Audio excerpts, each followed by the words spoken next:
What's up, Buck? Doug with D&E in the Garage. Today I got a question for you. How many of y'all have ever daily driven just a stock rear-wheel drive vehicle, whether it's a car, a truck, a Jeep? The reason I ask is I've been doing a lot of thinking about rear-wheel drive lately.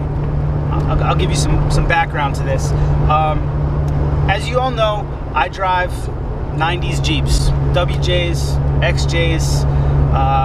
I haven't actually ever had one of the Grand Cherokees with like the full-time 4, like the 249 or 247 transfer case. It's always been 231s and 242s, which means when I'm daily driving around, it's just a stock, open differential, rear-wheel drive vehicle. I had a Ford Ranger that was the same situation. So that's what I'm most comfortable driving. Just your very basic rear-wheel drive vehicle, the kind of thing that everybody hates these days. They're inefficient, they're not safe, this, that, and the third. I've had a couple Subarus, but I never really daily drove them. And my wife has a 2018 Jeep Compass, a vehicle we like very much. And we do a lot of driving to upstate New York, where her family is. You know, a couple times, several times a year, especially around the holidays. We've been up there 4 times in the past few months. And it's winter in the Northeast. Jersey, where we live, upstate New York for sure. So we've had opportunity to drive that particular vehicle, which is they call it a full-time 4-wheel drive, but it's an all-wheel drive vehicle. I've driven full-time 4 Jeeps. We had a Commander before that. We had a WK before that. Jeep's full-time 4 is kind of garbage. I love Jeep and I try not to speak bad about them, but I do not like their full-time 4 setups that they had in the early 2000s. But the all-wheel drive on the Compass is really good. And sorry, I went through a tunnel. I know, sorry, I'm going somewhere with this, so bear with me, all right? The Compass is all-wheel drive for sure. And so when we're up in upstate New York in the bad weather, it's a great vehicle to be driving. But it feels weird to me when I drive it on compromised roads, whether it's wet leaves in the fall or snow, ice, even rain sometimes. In our town, we got this big mountain that you have to drive over, Schooley's Mountain. It's real steep with a hairpin turn in the middle that we call Big Turn. And in my WJs, my XJs, my pickup trucks, when I go around that turn and it's a little wet, my tires start squealing, the back end wants to kick out a little bit, and you know, I have to stare into it and correct it. It's not like catastrophic, but that's part of the drive. And as I'm getting to Big Turn, if it's at all wet leaves, snow, ice, rain, you know, I prepare for that. And sometimes if I'm in a certain type of mood, maybe I enjoy it a little bit, you know?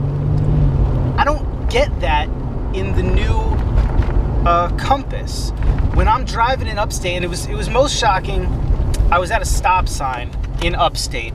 Roads are screwed with packed snow. If y'all have ever driven on packed snow, you know there's nothing worse. It's basically like driving on a frozen lake.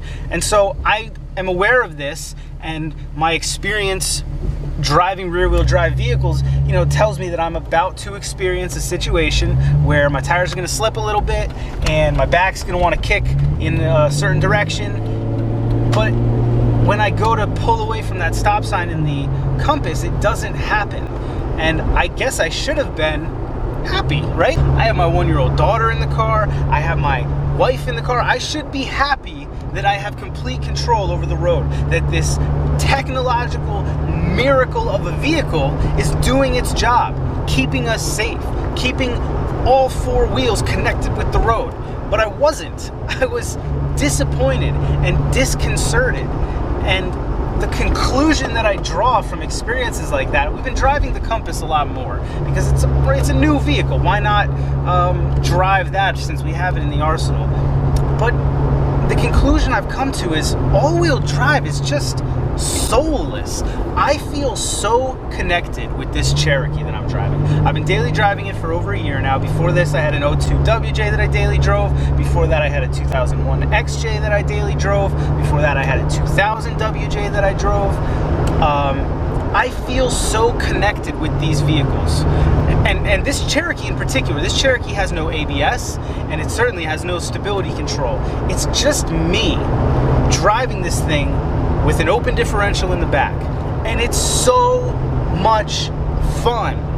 It's so much fun. I know, I feel the vehicle. You know what I mean? And anybody, the reason I asked if anybody else has driven just a stock pickup truck with a rear wheel drive, stock Jeep with a rear wheel drive, even a stock car, you know what I mean? You know, you get an older American car, you get a big rear wheel drive land yacht car like that. Do you agree? Have you experienced what I'm experienced, where you just feel more connected with the vehicle? I'm not gonna lie to you guys, I wish I could pretend like my very first vehicle was a Jeep and that's all I've ever driven. It's sadly not true. My first vehicle was a Hyundai Elantra. I hate to have to admit that, but it's true. And just talk about a soulless vehicle. Yeah, it was reliable. Yeah, it got good gas. It was a terrible car though. I rear-ended a Lincoln Town Car going like 25. My engine was in my lap. He didn't even need a new bumper. I know that Hyundais and Kias and those other Korean cars are cheap, but there is a reason they're cheap. They fold in half like a tin friggin' can. I digress though. The point is, if you have never had the experience of just driving a stock rear-wheel drive car, and I emphasize stock because once you start lifting something, that's a whole nother animal. That's fun too. But I suggest, do yourself a favor, get a stock Cherokee and drive that thing. Get a stock ZJ and daily that thing. Find a stock WJ that doesn't have the full-time 4 so that you can just leave it in rear-wheel drive. And when you, it's dangerous. It is dangerous to drive these vehicles if you don't know how to drive rear-wheel drive. I'm not saying I'm an amazing driver, but for the past, I don't know, decade, all I've been driving is rear-wheel drive vehicles with open differentials. So that's what I'm used to driving. And I submit you will get used to it relatively quickly. Relatively quickly, you'll get used to the behavior, the manners, the mannerisms of driving a rear-wheel drive vehicle with an open differential. All right, even in the rain, man. Here's something else interesting that I've observed. Born and raised in New Jersey, but I did live in South Carolina for a while. And in South Carolina, when you're driving on the highway or county roads or anything, when it's raining, you see vehicles all over the side of the road, especially the highway. If you're driving 95, Route 95, you know, it goes the whole East Coast. So if you're driving anywhere from Maine to Florida, there's a good chance you're taking 95. When you're on 95 in the Carolinas or the South, and it's raining, there's vehicles all over the side of the road. And I've come to the conclusion that there are 2 reasons for that, and both of them are related to snow, right? They don't get any snow in the South. So first of all, I think people let their tires go more than they do in the North.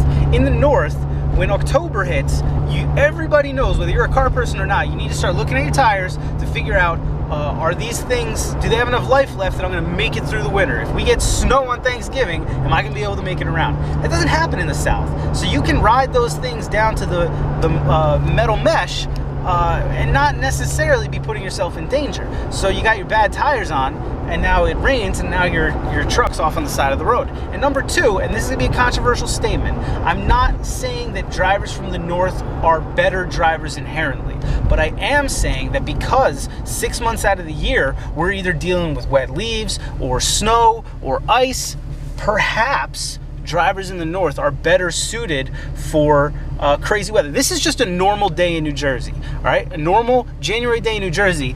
Can you see what I'm seeing out my windshield right now? It's snowing. It's not like a snowstorm. It's not something that people are going crazy over, but it is in fact snowing, all right? And so there's a good chance there's some ice on the road. I already hit some ice this morning, some little patches. I dropped my kid off at daycare. There was ice in the parking lot there. And that's just a normal day. There's nothing crazy about today. So we up here, and again, I'm not doing some north versus south thing. That's not what the point is. It all goes back to the rear-wheel drive thing, where you quickly adapt to the conditions that you are forced to drive in every day. So if you are in the North and 6 months out of the year you're having days like today or worse, you learn how to drive in inclement weather. If you're driving in a rear-wheel drive vehicle, you will quickly adapt to that vehicle and learn how to drive in that vehicle. When I give my Cherokee to somebody else to borrow, whether they're going down to the store or whatever, I give them a disclaimer, all right? Like, if it's gonna be inclement weather, like, hey man, it's rear-wheel drive, so just make sure you're aware of that if they're not coming from a rear-wheel drive car. If somebody who usually drives a Honda Civic, say, hey man, can I borrow your Cherokee? I gotta run down to the store. Yeah, of course you can, but it's rear-wheel drive, so be aware of that. It's not the same as driving a front-wheel drive car. It has more soul. I say that's a good thing. Everybody seems to think that's a bad thing. Oh, don't let your kids buy a rear-wheel drive car, they're gonna die. Listen, all-wheel drive cars are safer, point blank. They're more idiot-proof. They are. So if you have a first-time driver, maybe you do try to put them in a Subaru. People ask me all the time, because they know I'm into cars, what kind of car should I get? You know what my answer is 99% of the time, without even asking them what their needs are? Subaru Forester. What kind of car should I get? Subaru Forester. Yeah, I need it for that Subaru Forester. Yeah, but it's for my kid, Subaru Forester. They're safe, they're reliable, they're efficient, but they're soulless. They are, in fact, soulless. And I've had a Forester, and I loved it. It was a 98. The first year they made the SF Forester in the United States, I loved that thing, but it was soulless. It was not fun to drive. I had to find weird things to do with it to make it fun. I had to put giant snow tires on it and go find a foot of snow to bomb around in to make that car fun. Right? It was fun because it had all these crazy problems that I was always fixing, but that's unintentional fun. This Cherokee is fun every day. It's an adventure, and I feel like I'm a part of it. So I guess the point of the video was to encourage people, if you are in a position where you feel comfortable with your driving skills, and maybe you have the ability to get another car, or you need a winter beater, or whatever, think about getting a rear-wheel drive Jeep. It's so much fun. Wranglers, same way. Older Wranglers, man, it's just fun. They're light and they're simple and they don't have any nanny systems. This thing, no stability control, no traction control, no ABS. It's just me and the Jeep and the road, and I quickly have adapted that. I've had some oh shit moments in this thing. There are some big turns. I take a lot of back roads getting to work. I'm on them right now. And a lot of big turns that if you go into them too quick when the weather's bad, you're going to oversteer and you're going to lose that back end. And if there's other cars on the road or trees lining it, you could be in trouble. But it makes you a better driver knowing that. Absolutely. I don't get to just whip through life in this thing. No, no, no. It is a driving experience, driving a rear-wheel drive Jeep. And if you think I'm overselling driving a rear-wheel drive Jeep, then you have not had the pleasure of driving a vehicle like this. Super simple, it's not fast, it's not powerful. That's important. That's important. There's nothing to this thing, all right? It's not a race car. Yeah, you could drive a rear-wheel drive Mustang, but that's something different. You know what I mean? You're driving a race car then, and so the headline of that is race car. You can drive, a giant pickup truck, big diesel, 6.7, 6.0, something, whatever. But the headline of that is that you're driving an F-250, not that it's rear-wheel drive. Go get yourself a Cherokee. Go get yourself a ZJ, a WJ, a TJ, a YJ if you can find it reasonably priced, and drive that thing daily. And it will change you as a driver and as a person, 100%. So obviously I started this whole little rant off with a question. I'd love to know what you guys think. I suspect that you guys will know what I'm talking about. I know that whenever I have one of these crazy thoughts that nobody else in my life is going to understand, you guys will.